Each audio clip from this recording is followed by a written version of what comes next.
correct me if I'm wrong, but when you think France, you think croissant. What if I told you that croissant were not actually French?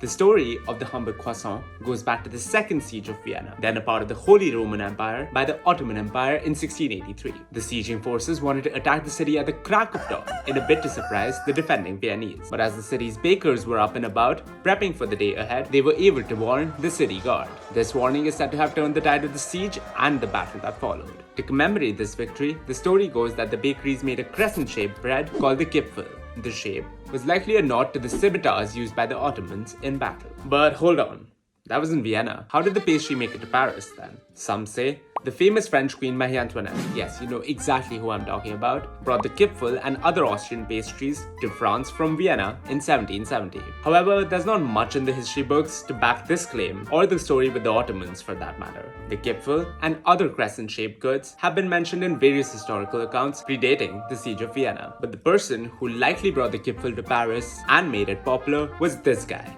Auguste Zang.